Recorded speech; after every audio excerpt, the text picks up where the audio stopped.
I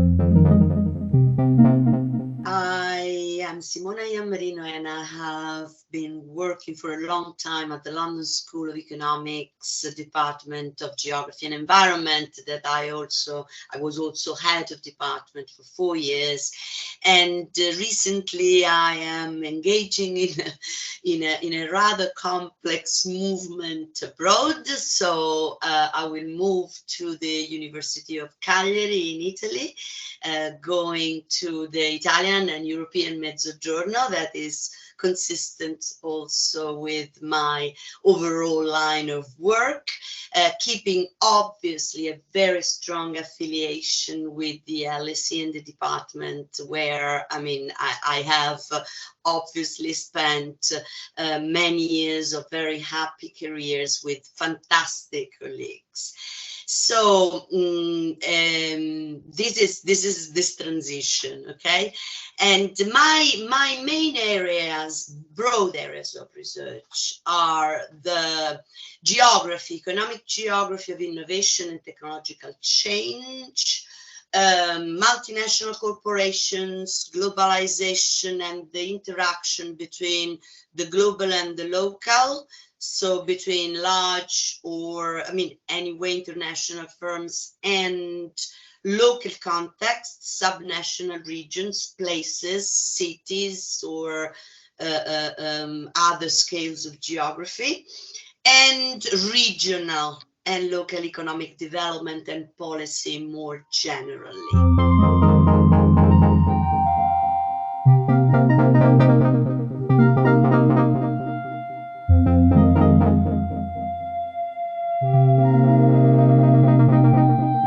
We study basically the evolution of modern technologies, looking at the issue of materiality. So how much, to what extent modern technologies rely on resources, natural resources, material resources that are critical to achieve a certain kind of technological functionality. So it looks rather complicated in principle. It is actually, but in practice, we see that every day in our everyday life, right? Because these materials, critical raw materials, and particularly famous or infamous, are conflict minerals or rare metals or rare earth. In this paper, we focus particularly on rare metals, but these categories then overlap. And for example, lithium and cobalt are, everywhere in batteries, or gallium and germanium are everywhere in integrated circuits, okay? Tantalum, which is also a conflict mineral, is in capacitors. Molybdenum is in transistors, indium in displays. So you see that many products that are driving the technological shift towards, digitalization, artificial intelligence, green transition, are actually precisely based on natural resources that are critical because are both somehow rare and rare in nature, and or concentrated geographically, right? So obviously, in order to sustain the innovation and technological progress, we need still, and we have always needed as a human race, reliance on resources and natural resources. So we explore this reliance. That was talking and was precisely talking about the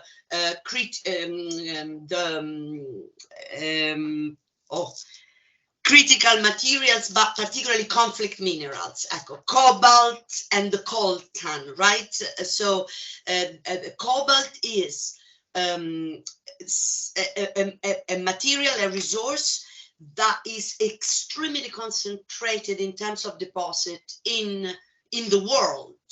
And it is estimated that around between 50 and 60% of world deposit is in a couple of regions in the Democratic Republic of Congo, in particular in Katanga, North Kivu, regions that are also related to the presence of this resource, obviously afflicted by conflicts, human rights violation of worker rights, and so on and so forth, and in particular in the DRC are strongly let's say associated with conflicts. That's the name, conflict minerals, that has.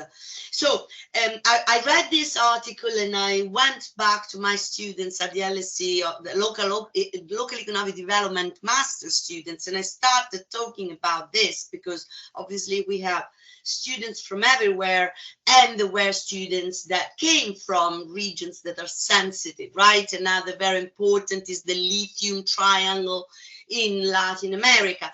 And so I started a reflection on this and saying, you see how these resources are important in technological change. So batteries, right? Miniaturization for semiconductors, and this sort of materials are in products that we cannot live without anymore. Okay, a laptop, phones, electric cars, and so it is really a big presence, and in our day life. And so, but at that time in 2015, I was head of department and I really couldn't open up a new research route. And so I had to wait. And in 2018, when I had the time to open it, I got a tiny seed grant sticker from the LSE.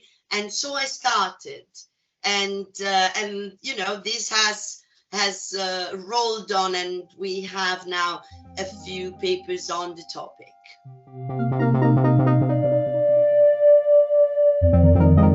The first is that in the field of economic geography and in the economic geography of innovation, this is really a sort of new topic. Okay, and so the first thing was, and it is in the paper, is precisely to explore what are the technologies that are more reliant, how this has evolved over 30 years, 40 years actually, because we use patents, in particular text mining of patents across for decades, 1975, 2016. And, we look at, on one hand, the type of technology, on the other hand, this rare metals, and look at what this relationship, how this relationship has evolved. And we see that, in fact, the dependence on these natural resources has increased, in some cases exponentially, in the last 10 to 15 years. So it is a positive trajectory, but in particular in the last 10, 15 years, and this marks somehow a sort of shift of paradigm in technology towards digitalization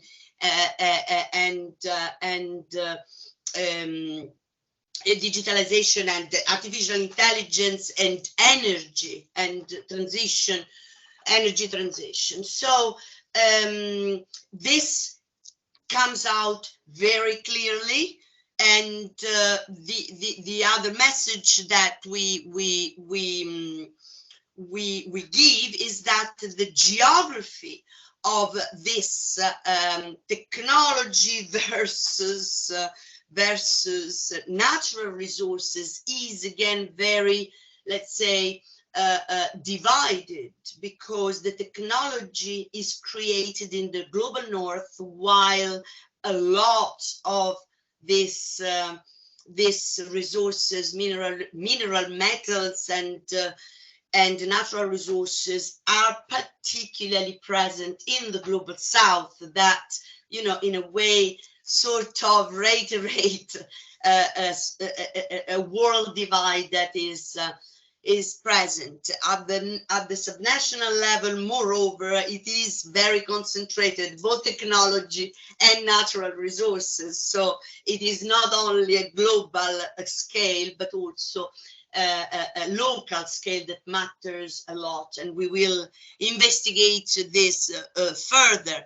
What we see in the paper is also that controlling for a few factors, such as progress in science on the one hand, and on the other hand, market demand, so prices of these minerals, okay, controlling for all these factors, the production, the availability of these rare metals, in fact, shapes the technological frontier.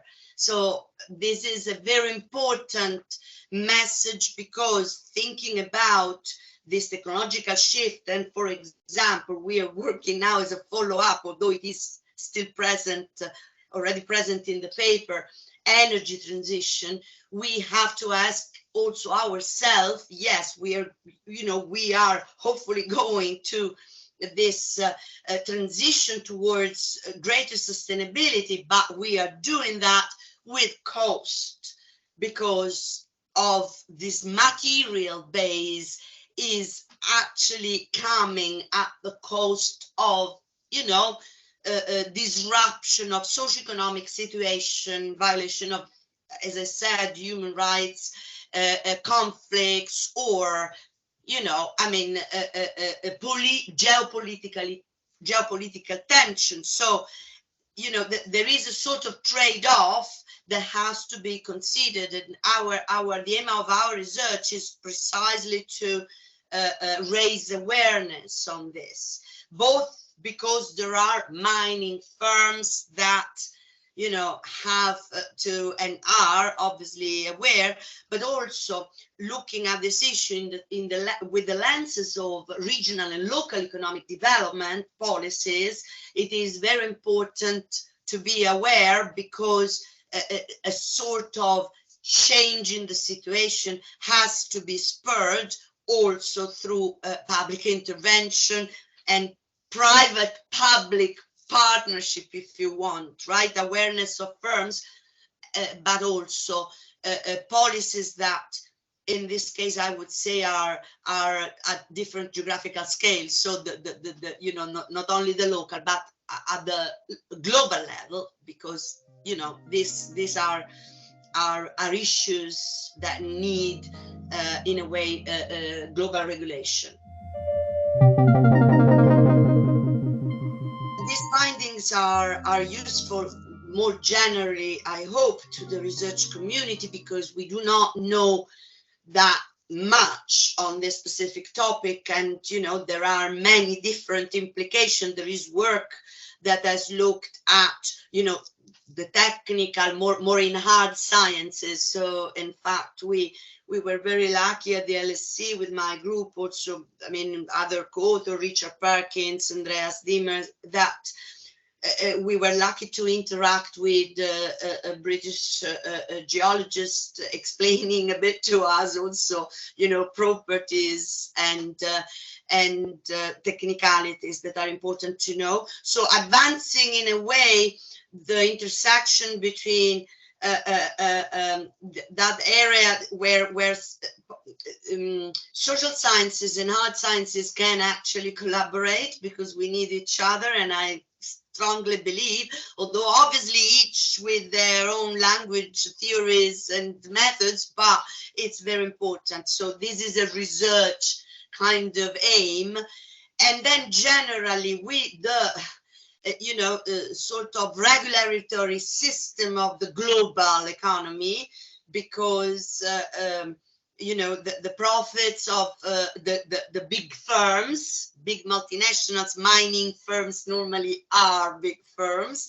And as I said, I mean, I have been looking at multinationals for more than 30 years. So, have to take into consideration the fact that there is this huge richness in some of the poorest and more devastated regions in the world that could and should bring wealth to the people of the regions where these resources are present. And at the moment, there is a strong bias, imbalance, and yes, the literature is looking at corporate social responsibility, due diligence, but these are aspects that are more in control of the firms themselves. And what we really think is that instead a strong international, supranational between, for example, US and the European Union that have put in place a strong regulation, or stronger, not strong, but the UK,